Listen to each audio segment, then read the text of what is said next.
France Maghreb 2. Et merci de nous rejoindre évidemment sur France Maghreb 2 pour une nouvelle édition de l'émission Parler Santé avec Monsieur Malek qui est là avec nous. Bonjour Monsieur Malek. Bonjour Medjed. Quel plaisir de vous avoir. Comment allez-vous? Bah écoutez, très bonne semaine et très content d'être là avec vous le dimanche parce qu'on s'instruit avec vous et surtout on parle santé et c'est très important d'ailleurs. Bah écoutez, bienvenue à toutes et à tous dans cette nouvelle émission Parler Santé en partenariat avec A2S, Avenir Santé Solidarité sur Facebook. Nous recevons à nouveau le docteur Mohamed. Bonsoir docteur Mohamed. Bonsoir Monsieur Malek, bonsoir Medjed. Bonsoir monsieur docteur Mohamed. Merci d'être là une nouvelle fois. Après la bronchiolite, on va rester dans les bronches, à peu près dans le même domaine. Et aujourd'hui, on va parler d'asthme. Exactement. Donc l'asthme, ça concerne beaucoup de gens. Donc j'espère qu'il y aura beaucoup d'appels et beaucoup de questions sur Snapchat. Donc je vous laisse donner le numéro, Medjed. Exactement. Si vous avez des questions à poser sur l'asthme, vous voulez en savoir plus, vous souffrez de crise d'asthme, vous voulez en parler au docteur Mohamed, vous voulez des précieux conseils, 0892 23 99 50, c'est notre numéro de téléphone. Vous allez aussi sur Snapchat pour les plus jeunes, pour les plus modernes, pour ceux qui kiffent le Snapchat. Vous rentrez dans la story, vous tapez France Maghreb 2 sur Snapchat, on vous acceptera dans la story. Et puis après, vous pourrez poser votre question en ligne avec plaisir. On vous répondra à toutes vos questions sur Snapchat. Je sais qu'il y a plein d'habitués Snapchatteurs. Et puis pour le reste, eh bien le bon vieux téléphone qu'on aime beaucoup d'ailleurs. Et on vous attend évidemment plus que jamais. Vous êtes prioritaire. 0892 23 99 50 étoiles et le choix numéro 1 pour venir à l'antenne parler au docteur Mohamed et à Monsieur Malek. Donc on va rentrer dans le vif du sujet. On va commencer comme d'habitude par une petite définition de ce qu'est l'asthme. Très bien. Alors l'asthme, donc il y a un terme un peu barbare qui l'a défini comme une maladie inflammatoire chronique des voies aériennes. Donc ça fait un peu peur, mais on va essayer de préciser. En gros, ça consiste à quoi? Chez certains individus, donc qui présentent une prédisposition, c'est-à-dire que tout le monde ne fera pas de l'asthme. Il y a une inflammation qui entraîne des épisodes récidivants d'essoufflement, d'oppression thoracique et de toux, accompagnés le plus souvent de sifflements, particulièrement à l'effort, la nuit ou au petit matin. Ces symptômes ou l'obstruction des voies respiratoires varient au cours du temps. Ça veut dire que ces symptômes peuvent être présents ou absent, il y a un entre les deux. Donc c'est pas systématiquement que la crise d'asthme, c'est de la crise d'asthme et puis ça va un peu mieux. Et donc ça se manifeste avec une intensité variable. Alors est-ce que c'est une maladie fréquente ? Alors l'asthme est une maladie qui est sous-diagnostiquée, c'est le premier point. Du fait que les médecins finalement ne la recherchent pas systématiquement. Donc on va pas mettre que la faute sur les médecins, c'est aussi la faute du malade qui souvent n'en parle pas. Il parle pas de ses symptômes, il les met de côté parce qu'il se dit je tousse, je siffle un peu, c'est pas très grave. L'asthme est aussi finalement mal médicalisé. Ce qu'on sait c'est qu'avec les moyens actuels, le contrôle de l'asthme, il est loin d'être suffisant et on pourrait faire nettement mieux, surtout avec les moyens dont on dispose chez nous. La prévalence de l'asthme en France c'est 5 à 7% des adultes, c'est le nombre de cas. Donc on estime entre 3,5 et 4,5 millions de personnes en France. Donc c'est quand même une grosse population. Et la moitié de ces personnes-là souffrent d'un asthme qu'on dit persistant. Ce qui est intéressant, c'est que cette prévalence de l'asthme, sur 20 ans, finalement, elle a doublé. Donc on a 2 fois plus d'asthmatiques en 20 ans, même si ces dernières années, cette tendance commence à se stabiliser dans les pays, on va dire, développés. Donc effectivement, on a ce qu'on appelle l'asthme léger. C'est-à-dire peu de symptômes. D'ailleurs, c'est défini par le nombre de symptômes, c'est bien exactement. Ça. Et l'asthme modéré, donc c'est entre les deux, et l'asthme persistant, donc c'est celui qui dure plus ou moins dans le temps. Exactement. Et le but du jeu, c'est toujours, on y reviendra, d'être au stade le plus faible possible et jamais d'évoluer vers des stades, on va dire, sévères. Il y a un autre point intéressant en termes de chiffres, c'est que l'asthme entraîne un coût global d'1,5 milliard d'euros par an. Donc c'est un chiffre assez conséquent. Donc c'est pas à cause de l'asthme en lui-même, mais c'est surtout des complications et du retentissement lié aux arrêts maladie de l'asthme. Donc c'est quand même un chiffre assez important. Et chose qui intéresse surtout les parents, c'est que l'asthme, c'est la première cause d'absentéisme scolaire. Donc c'est quelque chose qu'il faut vraiment ne pas négliger et prendre en charge. Et on va essayer d'expliquer ça de façon la plus claire possible. Et si vous avez des questions, évidemment, n'hésitez pas. 0892 23 99 50, le numéro de téléphone avec le médecin qui est spécialisé, Monsieur Malek, le docteur Mohamed qui peut répondre à toutes vos questions. Sur Snapchat aussi, vous tapez France Maghreb 2 tout attaché, vous rentrez dans la story et puis vous nous posez votre question. Mais bien entendu, le standard qui vous est ouvert, 0892 23 99 50. D'ailleurs, on peut dire aux parents, pour un peu noircir le tableau, mais c'est une réalité que l'asthme est la première maladie chez l'enfant. Et donc souvent on a peur un peu d'annoncer le diagnostic. Peut-être que je vais un peu trop vite, mais c'est vrai que c'est difficile d'entendre ça alors qu'on peut vivre très normalement comme une personne qui n'a aucune pathologie avec son asthme aujourd'hui. Exactement, c'est vrai que quand on annonce à votre parent, aux enfants notamment les petits, et qu'on dit qu'ils font de l'asthme du nourrisson, donc déjà on utilise le terme nourrisson pour essayer d'atténuer en disant qu'il sera pas asthmatique toute sa vie, on a l'impression d'annoncer le cancer ou une maladie incurable, grave, la ventoline, enfin les bêtes, enfin tout ce qui traitements, les traitements en général. Et en fait c'est pas grave, ça peut être grave si on le néglige, si on fait un peu l'autruche, mais ça se traite, ça se soigne et surtout les enfants peuvent vivre normalement si on fait bien attention. Alors est-ce que c'est une maladie qui est héréditaire ? Alors, l'implication d'un facteur génétique, donc d'une sorte de chose héréditaire, elle est évidente en pratique clinique. On voit souvent des familles d'asthmatiques. Donc si on veut quelques chiffres. Pour un enfant, le risque de développer de l'asthme, il est de 10% si personne ne fait d'asthme dans la famille. Si un des deux parents est asthmatique, donc la mère ou le père, on passe à 25% de chance, ou plutôt de risque d'être asthmatique. Si les deux parents sont asthmatiques, alors là on passe à plus de 50% de chance d'avoir un enfant asthmatique. Donc il y a clairement une hérédité, mais par contre l'asthme c'est pas une maladie monogénique, il n'y a pas qu'un seul facteur qui fait, il y a plein de facteurs, on les verra ensuite, environnementaux et puis socio-économiques qui vont ensuite moduler l'expression clinique de l'asthme. Donc il y a un terrain héréditaire, ça c'est une évidence.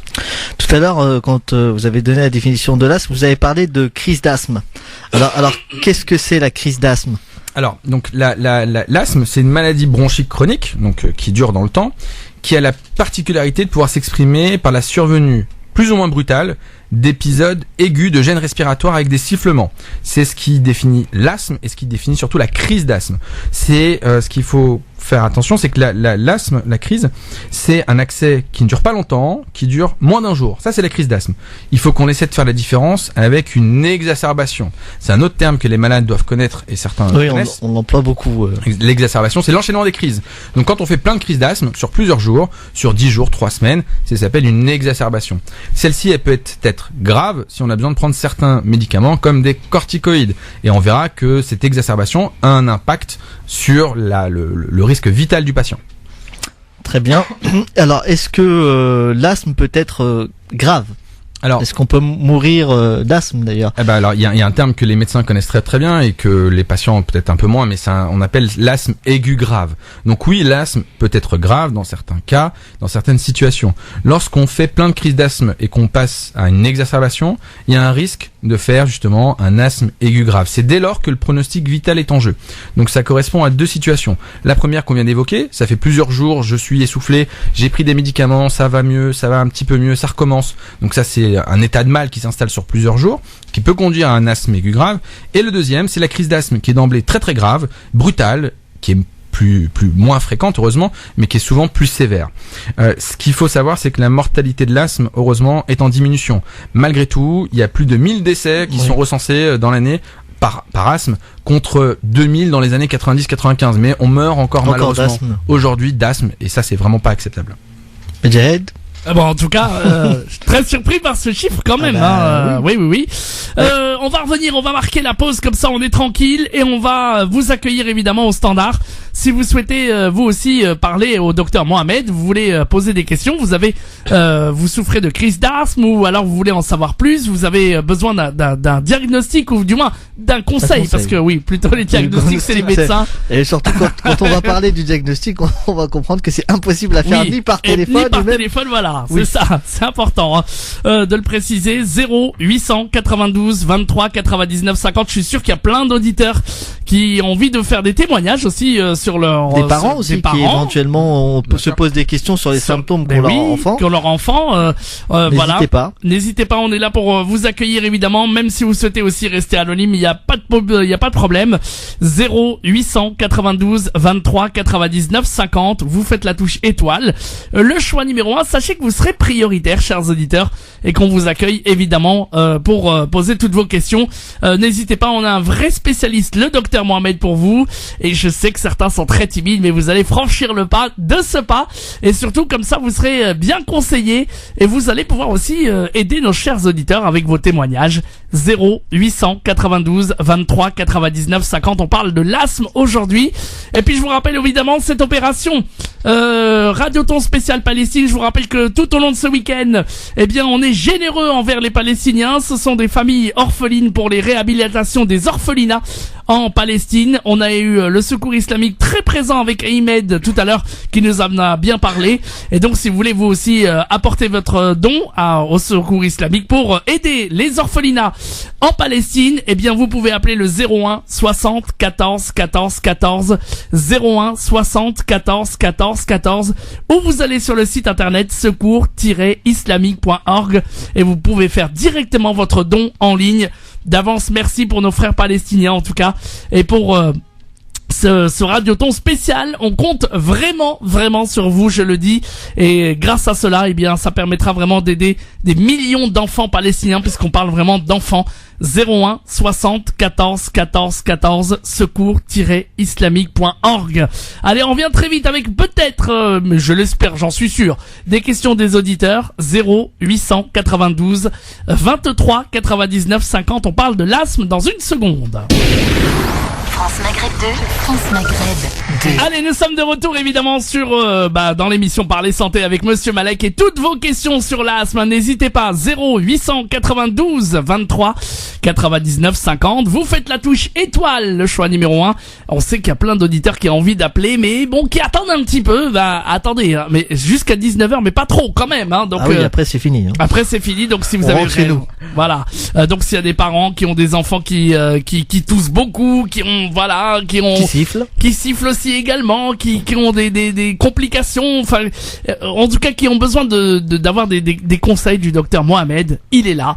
Eh bien n'hésitez pas, 0892 23 99 50, c'est le numéro de téléphone pour nous joindre et vous passez par la touche étoile et le choix numéro 1. Je vous rappelle qu'à tout moment vous êtes prioritaire, chers auditeurs, et on vous interceptera directement au standard. D'ailleurs, que vous soyez à Paris ou en région parisienne, mais aussi tous nos auditeurs qui nous écoutent en province, Clermont, Dijon, Reims, Amiens, Le Havre, Orléans, Metz, Marseille, 0892 23 99 50 ou sur Snapchat, vous tapez France Maghreb de tout attaché, vous rentrez dans la story et vous nous posez votre question.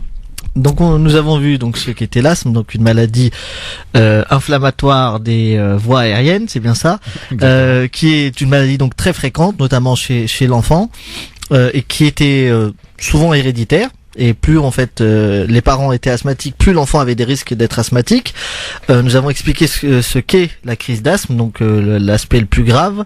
Pas le plus grave, mais un des aspects les plus graves de l'asthme. Ensuite, on a vu que l'asthme pouvait être là très grave, avec notamment l'asthme aigu grave, que le terme qu'utilisent les médecins.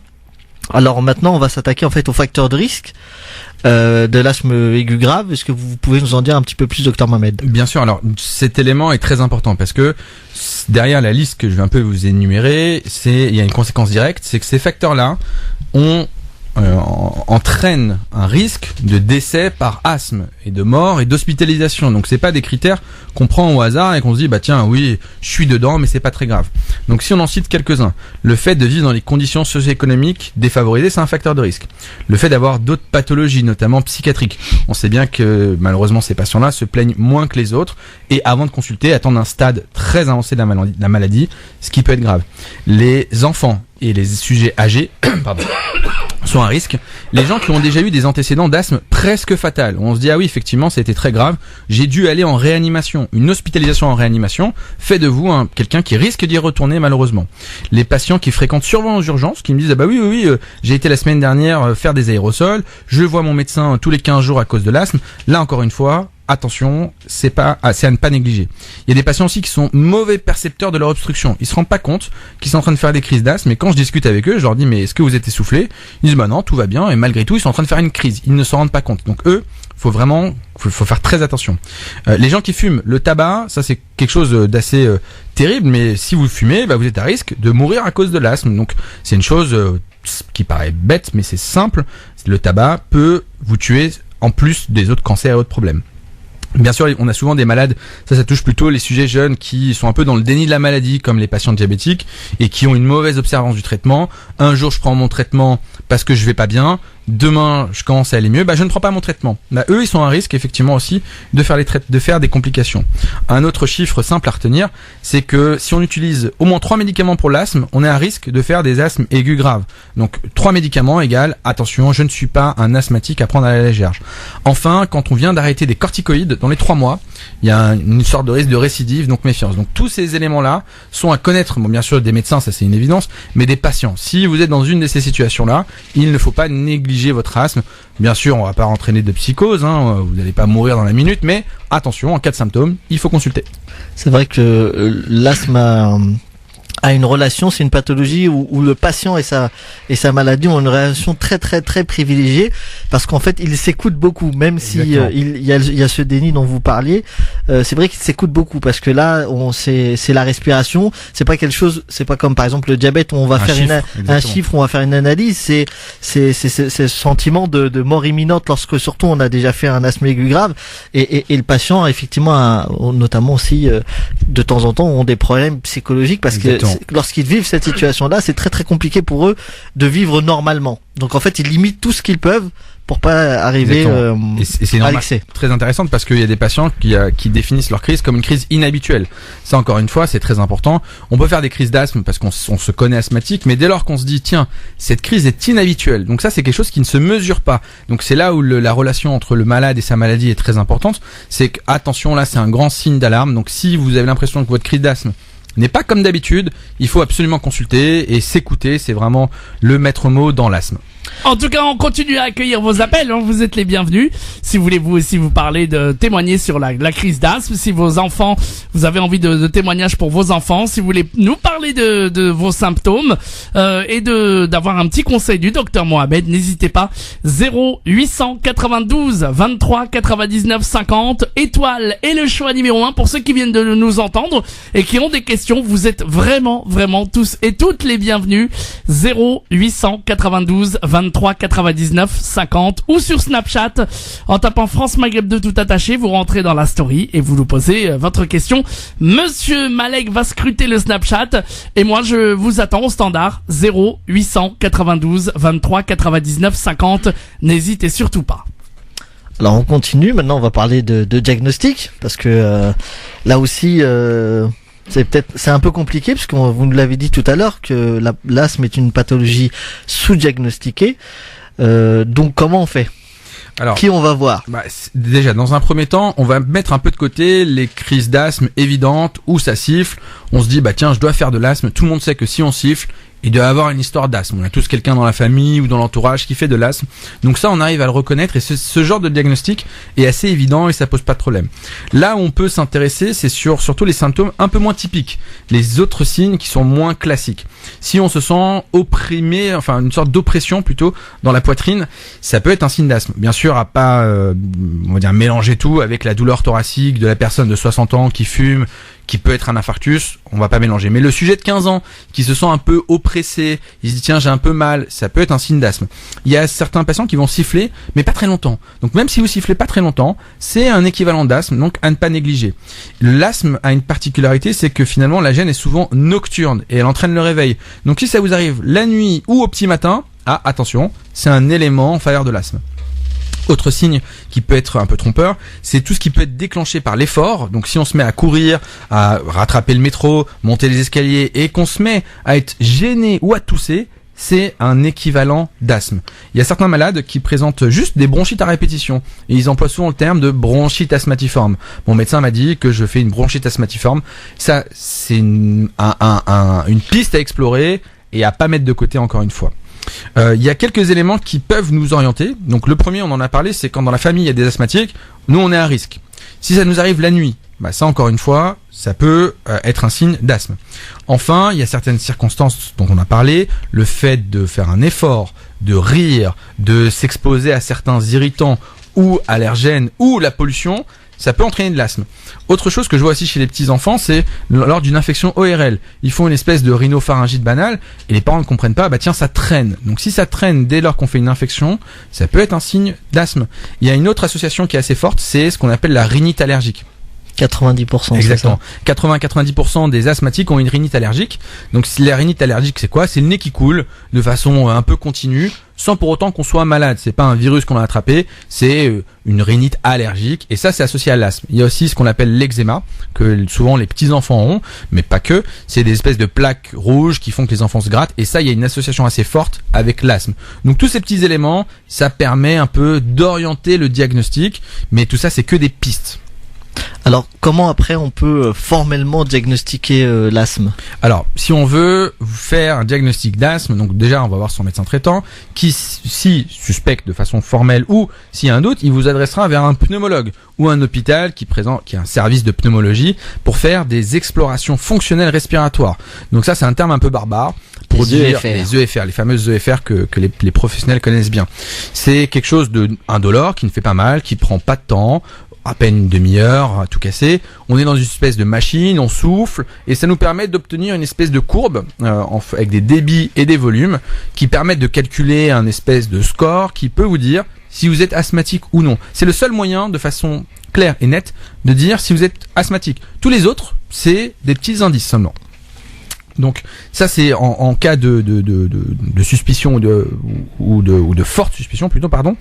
Si ce test est négatif, on peut en faire d'autres. Un autre qu'on appelle le test d'hyperactivité bronchique. On va pas trop détailler, mais ça c'est quand le test est le premier test de respiration est normal, mais que les symptômes sont là. Voilà, que les symptômes sont là. On fait un deuxième test. C'est souvent d'ailleurs aussi pour les personnes qui sont plutôt âgées, qui sont aussi fumeurs en même temps et où on a du mal à savoir. On se dit peut-être que c'est l'asthme qui dégrade le patient. Mais c'est intéressant. Donc soit on voit son pneumologue et souvent d'ailleurs les pneumologues même en ville ont une cabine de FR, soit on va à l'hôpital et on dans un service d'exploration fonctionnelle où on fait ça et ça prend vraiment pas de temps et c'est la seule façon de connaître la maladie et de suivre l'asthme parce que c'est pas simplement pour le diagnostic, c'est aussi pour le suivi de la maladie. C'est des choses qu'on va répéter pour être sûr que finalement tout rentre dans l'ordre et tout est stable parce que l'asthme peut s'aggraver. Alors comme autre moyen de diagnostic, est-ce qu'il est important de faire des radios ou un scanner?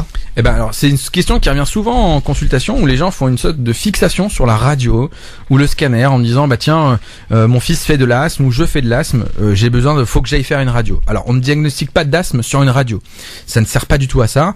En revanche, lors de la première, consultation chez un asthmatique, on va lui faire une radio pour être sûr que il y a pas autre chose qui bloque par exemple.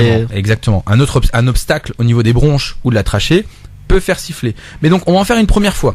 Ensuite, il n'y a pas lieu de faire des radios de façon, systématique. C'est seulement quand on suspecte une complication, une grosse infection pulmonaire, mais sinon, il n'y a pas lieu de faire des radios tous les 3 mois, tous les 6 mois, ni tous les ans. Ça ne fait pas du tout partie du bilan. Même chose pour le scanner. Dans un asthme banal ou même un asthme un peu compliqué, il n'y a pas lieu de faire de scanner juste pour l'asthme. On peut en faire pour rechercher autre chose, mais non, ce n'est pas nécessaire. C'est ce qu'on appelle le diagnostic différentiel en fait. Exactement. C'est-à-dire pour savoir si c'est pas une autre maladie avant de se lancer dans les traitements. Voilà. Et d'errer au niveau du diagnostic. Très bien. Alors si je comprends bien, tout ce qui siffle, est-ce que c'est de l'asthme, docteur? Alors bon, vous vous doutez que non, forcément. Parce qu'aujourd'hui vous sifflez, vous toussez un petit peu, donc faut se poser la question. Alors il faut se méfier de certains pièges. Il y en a quelques-uns fréquents, d'autres assez rares. Globalement, le sujet âgé qui se met, alors âgé, on va dire à partir de 70 ans sans vexer personne, le sujet âgé qui se met à siffler. Souvent, genre en consultation, on m'amène les parents en disant écoutez, mon père fait une crise d'asthme. Il a quel âge? Il a 75 ans. Est-ce qu'il est asthmatique? Ah bah non, jamais, il a jamais fait de crise d'asthme. Attention, c'est un gros piège. Ce n'est pas une crise d'asthme, les médecins le savent bien, mais c'est souvent une cause d'insuffisance cardiaque, que le cœur est fatigué et un petit peu malade. Donc non, tout ce qui siffle n'est pas de l'asthme. Il y a une autre cause de sifflement qui est bien connue des fumeurs, c'est la bronchite chronique.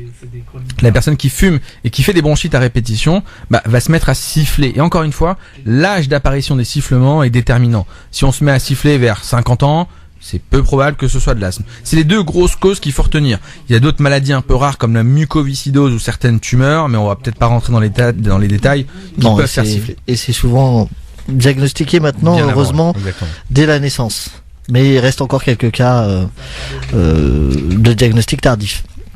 Alors, est-ce qu'il existe des facteurs qui peuvent aggraver l'asthme? Tout à l'heure, vous en parliez un petit peu, des fameuses comorbidités, donc c'est-à-dire l'association de plusieurs maladies ensemble. Mais est-ce qu'il y a des choses qui peuvent l'aggraver? Bah alors oui, donc tout à l'heure on a dit qu'il y a un terrain génétique, et donc ce terrain génétique ne suffit pas pour faire évoluer la maladie. Il y a des facteurs environnementaux, donc du coup dû à l'environnement à l'extérieur, qui peuvent jouer sur la maladie et entraîner des crises d'asthme. Il y en a quelques-uns. Le premier, c'est le facteur allergique. Certaines allergies, comme les acariens, le pollen, certains animaux, les blattes, ou les moisissures, peuvent entraîner des crises d'asthme. Ces terrains sont souvent explorés chez un allergologue en faisant certains tests. Il y a des allergies aussi alimentaires qui sont associées à l'asthme, et donc ces personnes-là sont à risque d'asthme aigu grave et de décès par asthme. Donc si vous avez une allergie alimentaire et de l'asthme, attention, on ne néglige pas vos symptômes. Souvent, on fait du coup, comme j'en ai parlé, des petits tests allergologiques chez un asthmatique lors du bilan initial, ou quand la maladie change un petit peu, on se dit tiens, j'ai déménagé, je me mets à faire beaucoup plus de crises d'asthme, et est-ce que je n'aurais pas une allergie finalement à quelque chose? Medjed? Exactement, et on a nos premiers auditeurs qui nous appellent au standard et qui sont très intéressés pour le sujet, évidemment. 0892 23 99 50, étoile et le choix numéro 1. On va accueillir Salim qui nous appelle de Dijon. Bonjour Salim. Oui, bonjour Medjed, bonjour docteur. Bonjour Salim. Bonjour Salim. J'ai juste une question concernant le sujet, l'asthme. En fait, moi, j'ai été asthmatique pendant plus de 10 ans, quand j'étais petit, de 10 à 20 ans ou 22 ans à peu près. J'ai 30 ans aujourd'hui. Et je me suis soigné sur les 10 ans, là, avec tous les... En fait, j'ai oublié un petit peu les médicaments. C'est pas grave. Le vaccin, la ventoline, tout ça, bon, j'ai pris ça pendant 10-12 ans. Mm-hmm. Je suis arrivé en 2012 en France, et la première chose que j'ai faite, j'étais voir un spécialiste à Rouen, et il m'a fait le test. Docteur, vous avez parlé de ce test. Le BFR. Je sais plus comment il s'appelle. Oui, c'est une sorte de bulle de verre. Exactement. C'est à peu près ça. Donc il m'a fait ce test-là, et le diagnostic il était formel en fait. Il m'a dit que j'étais plus asthmatique, j'étais guéri, tout ça. Il faut que j'arrête tous les médicaments que je prenais. Donc ok. Sauf que depuis, en fait, je suis malade, disons 10 jours par mois en fait. D'accord. Et je suis tout le temps en grippe, tout le temps, et à chaque fois, quand je vois les médecins, c'est toujours les médicaments de grippe, les médicaments, on va dire, connus de tout le monde. Et moi, j'ai des doutes par rapport à ça. C'est pas normal, parce que on dit que si on tombe, je sais pas si c'est vrai ou pas, si on tombe plus de 2 fois par an, malade 2 fois par an, c'est que c'est pas des grippes, c'est quelque chose d'autre. Alors oui, il y a plusieurs choses à prendre en compte. Alors la première, c'est que ce qu'il faut savoir, c'est qu'avec l'adolescence, l'asthme peut s'améliorer. Et donc, il y a des facteurs hormonaux qu'on comprend pas spécialement, mais finalement, ça va mieux après l'adolescence. Ensuite, la fragilité au niveau des bronches peut rester un peu, on va dire, endormie et peut se réactiver. Et je pense que si vous faites 10 jours par an, 10 jours par an, des espèces de bronchites, de grippe, il faut qu'on se pose une question, est-ce que ce serait pas de l'asthme, un équivalent d'asthme qui serait en train de revenir? Donc le moyen le plus simple, c'est de refaire des tests, et même si ce test est négatif, on a parlé d'un second test qui peut être fait et qui peut dire que vous êtes asthmatique. Donc moi je pense que vous avez un risque d'avoir toujours cette fragilité au niveau des bronches qui fait que vous allez plus tousser et plus siffler que les autres, et dès que vous allez attraper un petit rhume, ça va traîner. Donc je pense que votre asthme est en train de revenir, ou est revenu tout simplement. D'ailleurs, si je peux compléter, les experts de l'asthme en France, donc tous les centres qui sont spécialisés vraiment à un très très haut niveau, vous disent que asthmatique un jour, asthmatique toujours. Donc c'est pas aberrant, au contraire, le docteur Mohamed l'a dit, il y a des pics dans la vie au niveau des asthmatiques. Exactement. Donc il y a la jeunesse, ensuite ça se calme, et des fois ça repart vers après 40, vers 50, des fois ça revient. Mais l'interrogatoire du patient est important à ce niveau-là, justement, pour essayer de récolter les informations comme vous, ce que vous nous disiez au début, quand vous nous avez parlé de votre enfance. Mais sachez que lorsqu'on est asthmatique, on l'est tout le temps. Ensuite, les symptômes peuvent disparaître et revenir, ça, y a pas de souci. D'accord, donc la solution c'est de refaire le test et puis revoir un médecin spécialiste à zéro. Ou on peut même, en fait, ce qu'il faut savoir, c'est qu'on n'a pas besoin d'attendre avant de vous mettre un traitement. On peut déjà, votre médecin généraliste peut commencer à vous traiter à vous donner des inhalateurs en cas de crise ou un traitement de fond, ça ne changera pas votre test. On va pas fausser les examens. C'est pas comme si on faisait une analyse d'urine et on dirait ne prenez pas les antibiotiques, tout va être faussé. Là, vous pouvez prendre les médicaments, allez voir votre médecin qui vous réadresse vers un pneumologue et là, je pense que les tests montreront au moins une sensibilité, une petite fragilité au niveau des bronches. D'accord. Okay. Et ben voilà, Salim. Merci à vous de nous avoir appelé. Merci, au revoir. À très bientôt et merci de nous écouter à Dijon sur 105.1 la fréquence et de votre fidélité évidemment. Merci beaucoup en tout cas. Eh bien on va revenir dans un instant. Ben voilà, d'autres interrogations, d'autres questions au docteur Mohamed. N'hésitez pas. Si vous voulez parler de l'asthme, vous aussi vous voulez parler de vos témoignages, vous voulez aussi intervenir sur cette antenne.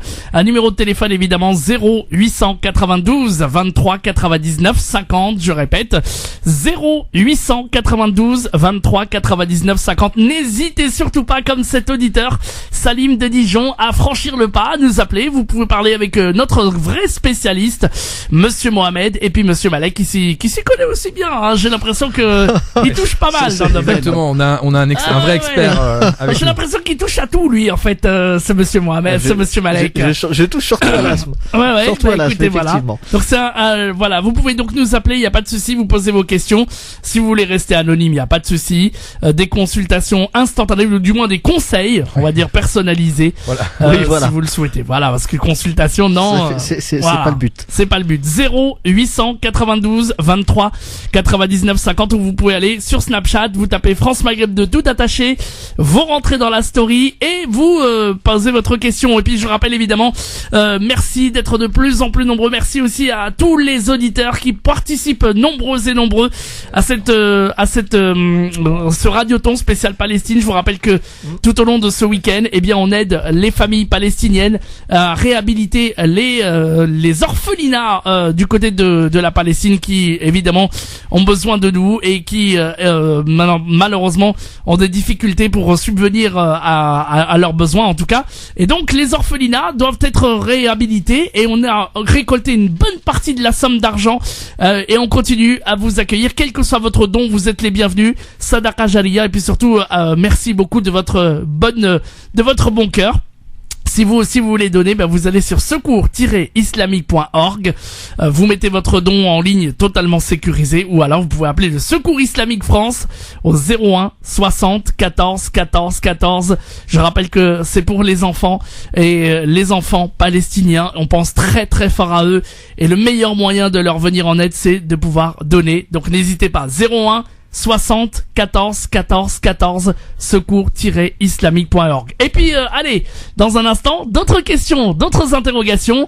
0892 23 99 50. Parler santé revient très vite. France Maghreb 2, France Maghreb 2. Édition Cosmos présent. France Maghreb 2. France Maghreb 2. Pour ensoleiller et accompagner vos journées et vos nuits. France Maghreb. Il se passe des trucs dans la radio. Merci d'être là sur France Maghreb 2. Évidemment. Consultation gratuite en direct pour Monsieur Medjahed. J'étais en train de voir avec Monsieur le Docteur Mohamed. J'ai dit tiens donc, venez voir ça. Ça me rassure, Docteur Mohamed. Vous n'avez pas de cholestérol, tout se passe bien. Ça fait hamdoulilah. Il faut arrêter les merguez quand même. Alors, on va arrêter quand même. Voilà. Quand même. Oui, parce que le ventre quand même, il faut quand même un peu perdre. Je rappelle évidemment que nous parlons dans cette émission Parler santé. Dernière partie de cette émission, ça va déjà super vite. On a un quart d'heure. C'est maintenant ou jamais. Exactement. Si vous avez des questions, 0892 23 99 50 étoiles. Et le choix numéro 1, vous voulez parler de l'asthme, c'est le thème dont on parle aujourd'hui. Ou d'autres choses. Ou d'autres choses d'ailleurs aussi. Hein. Vous avez on a un médecin généraliste. Généraliste Monsieur Mohamed, c'est vrai qu'on l'a pas dit depuis le début, donc il est médecin généraliste aussi. Donc si vous avez d'autres questions, évidemment, il n'y a pas de souci, on prendra évidemment vos questions. 0892 23 99 50 étoiles et le choix numéro 1. Faites vite si vous voulez passer à l'antenne avec nous. On a eu déjà un premier auditeur de Dijon, Salim, et voilà, donc vous êtes les bienvenus. 0892 23 99 50. Alors, une question importante avant de passer au traitement, docteur Mohamed, comment savoir si son asthme est équilibré? Alors, le suivi et l'équilibre de l'asthme, c'est la base du traitement. On cherche à ce que l'asthme soit le plus équilibré possible. Il y a un chiffre qui est facile à retenir, c'est le nombre de flacons de Ventoline qu'on doit utiliser au maximum dans l'année avant de dire que l'asthme est bien équilibré. Ce chiffre, il est tout simple, c'est 2, c'est 2 maximum, 2 grands maximum. 1, c'est vraiment s'il est nickel de chez nickel, parce qu'il faut toujours un petit flacon de Ventoline au cas où. Mais 2, c'est le grand maximum. Donc au-delà de 2 flacons de Ventoline, mon asthme n'est pas équilibré. Ensuite, il y a d'autres symptômes, critères assez simples qu'on doit réévaluer à chaque fois. C'est combien de fois dans la journée je suis gêné. Moins de 4 jours dans la semaine. Combien de fois je suis gêné la nuit? Est-ce que j'arrive à avoir une activité physique normale? Est-ce que je fais des crises ou des exacerbations fréquemment? Est-ce que je loupe l'école ou le travail à cause de l'asthme? Ça, c'est un critère de mauvais contrôle. Est-ce que j'utilise souvent la Ventoline? On en a parlé. Et enfin, en fonction de la petite machine, les EFR, on peut avoir certains critères qui peuvent nous dire l'asthme n'est pas contrôlé. Très bien. Maintenant, on va parler du traitement. Oui, exactement. Le traitement de l'asthme et traitement. Il y en a beaucoup. Ouais, on va essayer de synthétiser. On va essayer d'aller dans l'ordre. Et essayer de synthétiser. Donc, la crise d'asthme, c'est que la partie visible de l'iceberg. C'est ce qu'on essaie de traiter. Dès que ça siffle, forcément, les gens courent chez le médecin. Par contre, une fois que la crise est passée, il faut savoir qu'il y a toujours une inflammation qui persiste au niveau des voies aériennes. Et les objectifs du traitement, c'est de faire disparaître les crises et de réduire au minimum tous les symptômes par un traitement, on va dire, au long cours. Ce qui permettra aux patients d'avoir une vie normale, familiale, professionnelle avec le fait de pas manquer le travail, et sportive du fait de pouvoir faire du sport sans problème.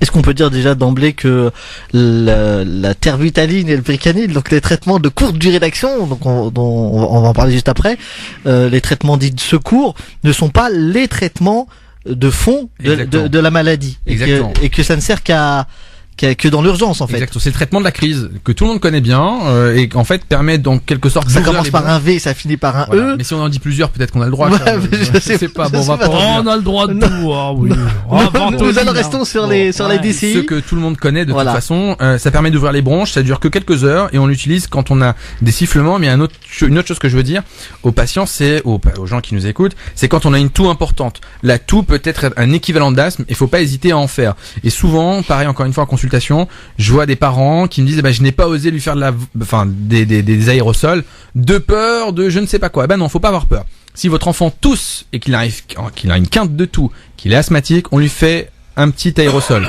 Si jamais il siffle aussi, on lui fait, faut pas avoir peur. 2 autres petits points. Le premier, c'est qu'il faut toujours avoir un flacon sur soi. On part pas en vacances sans son flacon, on va pas au travail sans son flacon. Il faut qu'il y en ait un dans la voiture, il faut que ça reste un peu une obsession en disant j'ai toujours, si besoin, un petit traitement. Est-ce que la règle est toujours la même pour les pharmaciens, c'est-à-dire qu'ils sont obligés de délivrer la Ventoline même s'il n'y a pas d'ordonnance? Alors j'ai souvent cette question et en fait moi ce que je conseille aux gens, on est en 2016, on a tous des smartphones et il suffit de prendre en photo une ordonnance. Parce que souvent effectivement je vois en consultation des gens arriver à un stade avancé en disant voilà j'ai dû venir au cabinet ou vous êtes venu à la maison parce que mon pharmacien n'a pas voulu. Donc avant de débattre et de se battre avec la terre entière, prenez en photo une de vos ordonnances, vous la gardez dans votre téléphone et puis vous pourrez la montrer au pharmacien qui là aura l'obligation de vous la donner. Donc ayez toujours une ordonnance sur vous et toujours insister pour que le médecin vous prescrive au moins 2 flacons. Voilà, si vous en perdez un, qui est toujours un de secours. Donc il faut bien l'avoir. Autre chose importante, c'est que la Ventoline, ça nécessite une bonne les aérosols nécessitent une bonne technique. C'est pas quelque chose de facile à faire, c'est pas du tout évident, c'est pas intuitif. Il faut donc coordonner ses mains et sa bouche. Et sa bouche. Fameux coordination main-poumon. Et main-poumon qui est assez difficile, donc il faut savoir le faire. Il y a plein de vidéos sur internet, regardez, et votre médecin, s'il a pas eu le temps, qu'il a pas pu, il faut demander sinon au pharmacien ou à votre pneumologue. Mais moi je vois souvent des gens, ça m'est arrivé de voir des gens qui n'enlevaient même pas le bouchon du flacon et qui disent je comprends pas, l'aérosol ne marche pas, ou qui en mettent juste dans la bouche comme ou si à côté ou comme si on désinfecte les toilettes, un petit coup de pipi. Mais non, ça ne marche pas. Donc ça, évidemment, il y a toute une éducation autour de l'asthme qui doit se faire. Même chose, il faut savoir reconnaître une crise. Donc il y a des vocabulaires que les patients doivent connaître et surtout c'est encore une fois c'est vraiment d'anticiper les symptômes. Dès que ça ne va pas, on consulte et on commence à traiter. Donc on peut aussi rappeler que que donc il y a plusieurs stades dans l'asthme, il y en a 5. Donc le premier stade, c'est juste les bronchodilatateurs de courte durée d'action, donc effectivement pour des asthmes légers. Lorsque l'asthme commence à être intermittent voire persistant, c'est là qu'on commence à rajouter les corticoïdes inhalés, qui sont le traitement de fond et le traitement de base de l'asthme, c'est-à-dire pour enlever cette inflammation dont vous parliez tout au début. Et ensuite il y a des traitements qui vont s'ajouter en fonction de la gravité de la pathologie. Plus Exactement. Le patient est grave, plus il va avoir de traitement. Sachant que on vous parlait tout à l'heure des techniques d'inhalation, c'est vrai que dans l'asthme, il y a énormément de traitements qui s'inhalent parce que c'est la voie la plus rapide, celle qui permet permet aux médicaments d'arriver directement dans les bronches et au plus profond. Donc n'hésitez pas si jamais vous n'avez pas le temps lorsque vous sortez de chez le médecin généraliste, mais de demander conseil aussi à votre pharmacien, de voir votre pneumologue si vous avez rendez-vous avec lui.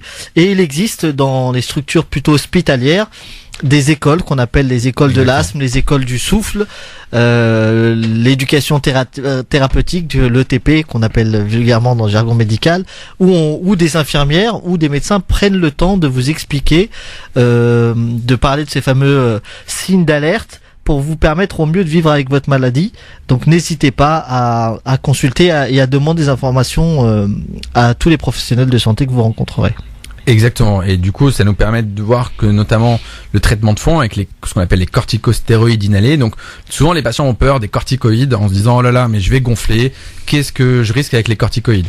Donc il y a une corticophobie qui peut être parfois compréhensible mais qui n'est pas justifiée avec les traitements en aérosol.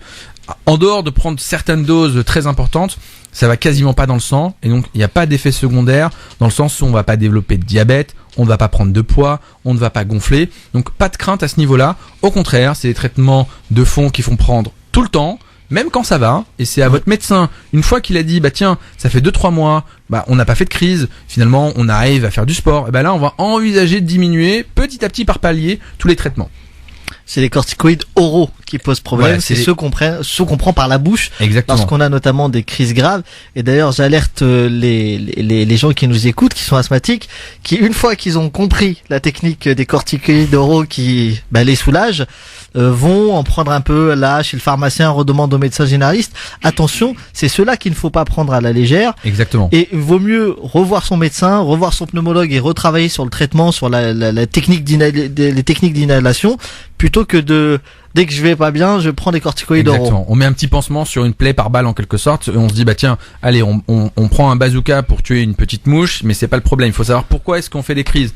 Donc il faut contrôler les facteurs, arrêter le tabac, traiter une allergie, traiter un reflux, perdre du poids, bien prendre ses médicaments et tout ça, ça permet d'éviter de prendre des corticoïdes. En 2 mots, les corticoïdes, on dit que l'asthme est bien équilibré quand on fait moins de 2 cures de corticoïdes dans l'année. Au-delà de 2 cures, l'asthme n'est pas contrôlé, donc on prend pas les choses à la légère. Medjed. Malheureusement, on arrive bientôt au terme de l'émission. Il nous reste à peu près 2 minutes pour conclure ce thème aujourd'hui de l'asthme. Je vais laisser un petit peu la parole au docteur Mohamed, sinon je la prends comme il veut. Écoutez, on peut conclure ensemble. En gros, c'est une maladie grave, qui peut être grave, fréquente, pour lequel on a des traitements, on sait traiter, on sait diagnostiquer, on arrive à suivre.